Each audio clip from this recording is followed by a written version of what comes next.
Hi, and welcome to another episode of pianoTV. Now, this video was, well, now it's going to be videos. I've decided to make it a two-parter video. But it was born out of this desperate need to get organized, and it always happens to me at the end of the summer because I'm a teacher.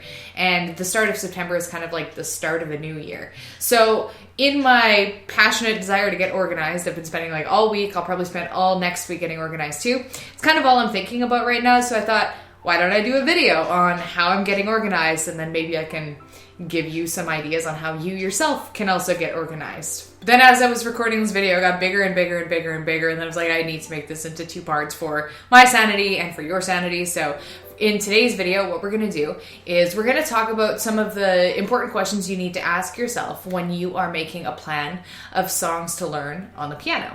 And then we're going to kind of talk about all those different questions and maybe get the ball rolling a little bit. And then in the next video, we're going to take all those song ideas and all the questions you asked, put it together in a general plan document. I'm going to share some of my other random ideas as well. So let's get started.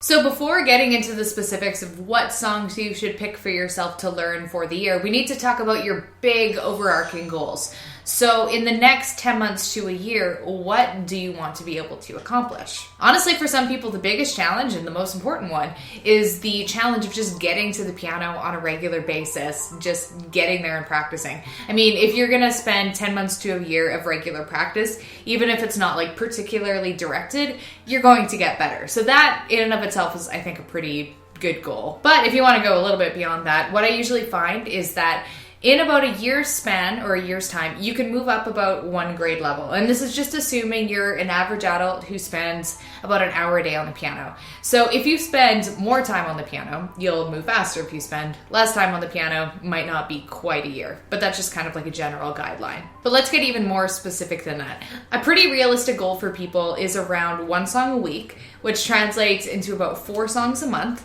And if you practice about 10 months out of the year, taking Christmas off, maybe taking some other months off, that's about 40 songs in an entire year, which seems like a lot, and it is. There's a website called Piano World, and they have a really good forum section. And they actually do something called along the lines of the 40 Songs a Year Club. And it's basically just an ongoing thread of a bunch of people who are making it a goal for themselves to learn 40 songs in a year. So if you find you're socially motivated, you should go check out the Piano World forums and find out. I'll link everything below on the blog post just so you have that. But that I find is really helpful as well. We're going to spend the most time talking about this category, what pieces do I need to learn this year, but we'll discuss all of them in the rest of this video, just go into a little bit more detail. So that'll be what pieces do I need to learn, what pieces do I want to learn, what's a genre I'm unfamiliar with, what are my biggest weaknesses as a piano player, and the other important question that we got to think about is, am I going to be doing any performances or exams this year? So question number 1, what pieces do you need to learn?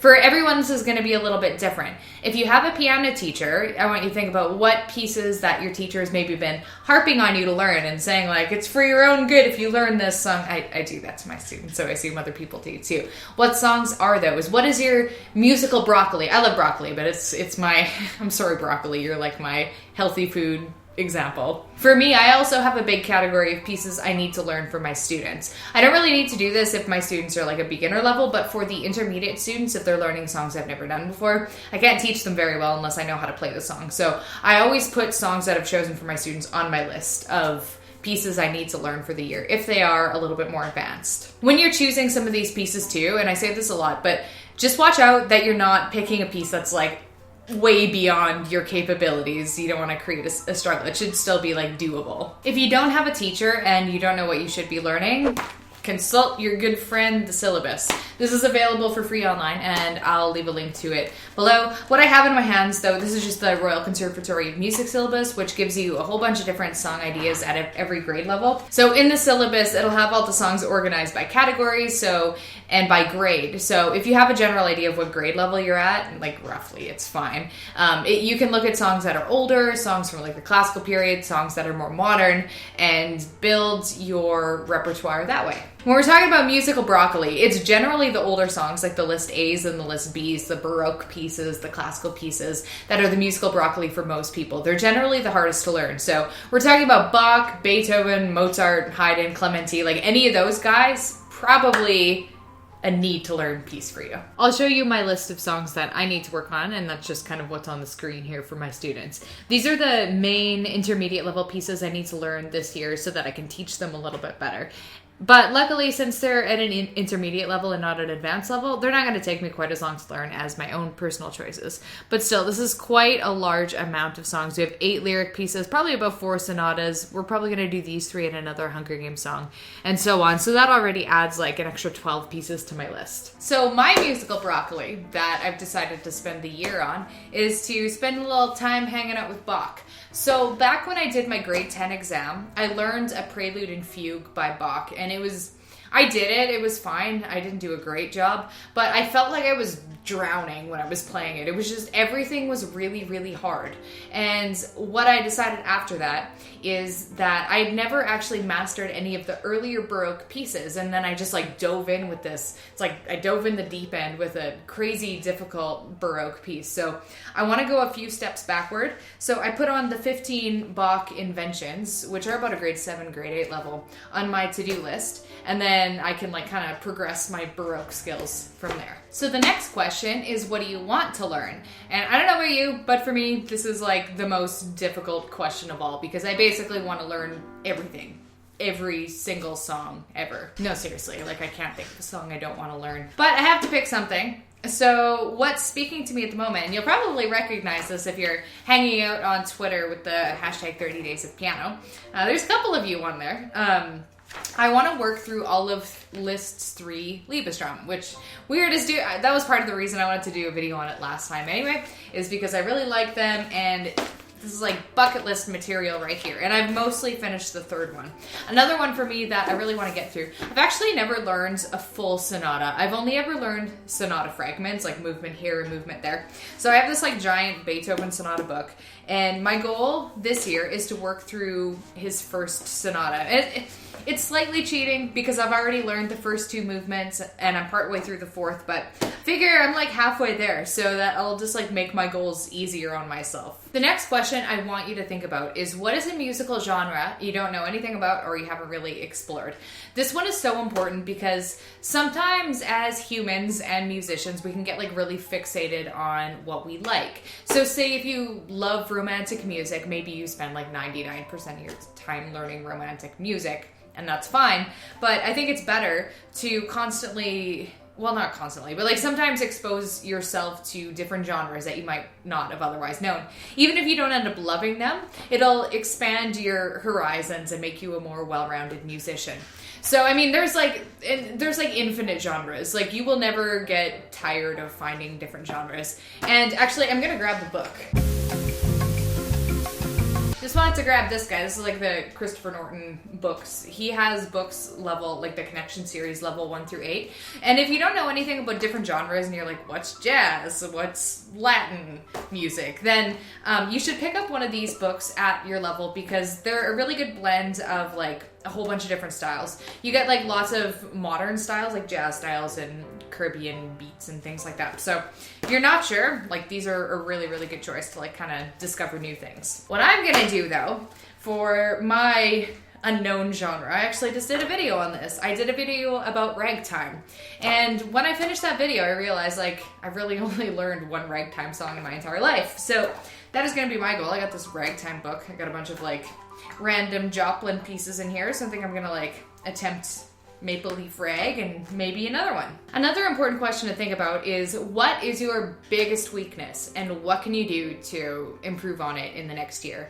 And I'm gonna tell you my weakness, but I actually am going to tell you more than one weakness because I have a lot of them and I don't know, there's so many. Okay, so first of all, not a very good sight reader. So that's something that I like to commit about 5 minutes a day or so to, but I'm not good about it. I'm not very disciplined with it.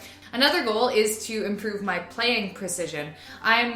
My technique isn't super great for my level. I'm a little bit of a sloppy player, so that's something I want to pay attention to as well. Thirdly, another thing that I need to work on, and your list might be different, but hopefully this gets you thinking too, is self-discipline. And this is a pretty common one.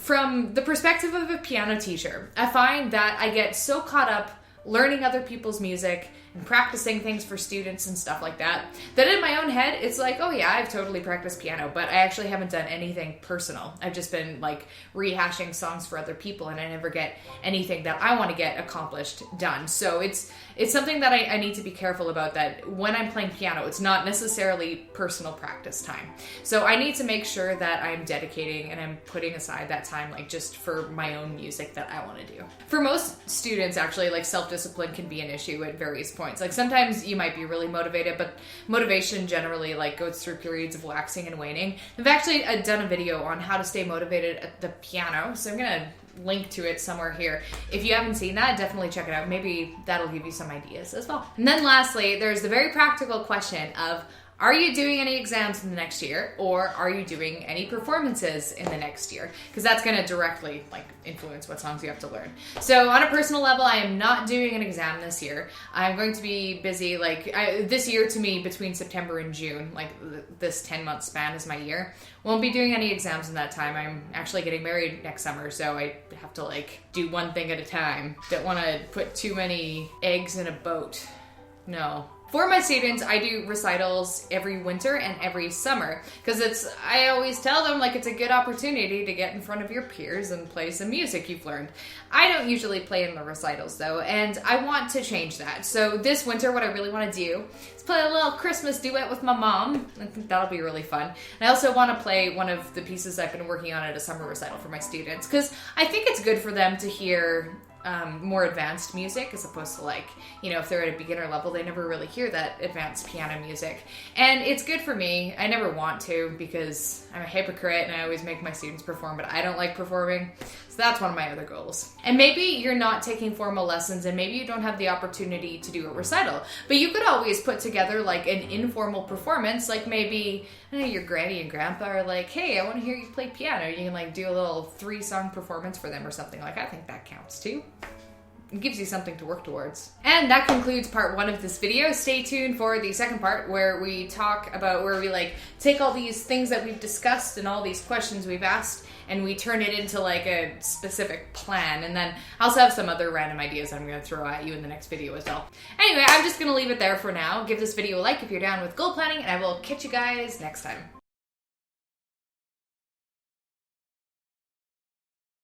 Broccoli, not tree bark.